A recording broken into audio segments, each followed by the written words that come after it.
እንግዲህ ፋሚሊ አዶናይ ቃል በገባው መሰረት ይሄው ዛሬ ጠርቶ አክብሮ መክሮኝ እኔ ለሰው ልጅ ዋናው ምክር ነው ፋሚሊና መክሮኝ ይሄንንም እንደዚህ ያርጉልኛል ቃላት የለኝም አዶናይ የእግዚአብሔርን በጣም ነው ማመሰግነው እሸበት አሁን የነገርኩት ምክር በራስ ያለ ግን ይሄኛው ማለት ነው ሌላ የነገርኩት ነገር አለ ከቪዲዮ ውጪ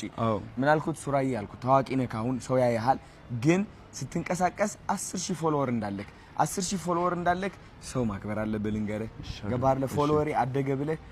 የሆነ እንትን ለማለት ኩራት ልብህ ውስጥ ከገባ ነው ማለት እግዚአብሔርን የውድቀት መጀመሪያ ያዛኔ ትሆናለች አብዛኞቹ ቲክቶከሮች 1 ሚሊዮን ሲያልፉ የነሱ ውድቀት ምንድነው የሚሆነው ኩራት ነው የሚሆነው ሰውን አለማገዝ ነው የሚሆነው 10000 ፎሎወር ካለህ አንተ ከማንንም ሰው ጋር ኮላብ ታደርጋለህ ገባህ ታዋቂ ቲክቶከሮች ብታይ ማለት ነው አክብረህ ትጠይቃለህ አይደለ ኩራት ልብህ ውስጥ እንዳይገባ ቢ ሃምብል እግዚአብሔርን ትይዛለህ መንገድህን ታውቃለህ ታድጋለህ መጨረሻ እግዚአብሔር ያክብርልኝ እሺ እኔም በጣም ነው ወድማ ከብር ስላገኘው ደስ ብሎኝ እኔ ምን አባ ማናጀር ብሩን ስጠዋ ማናጀር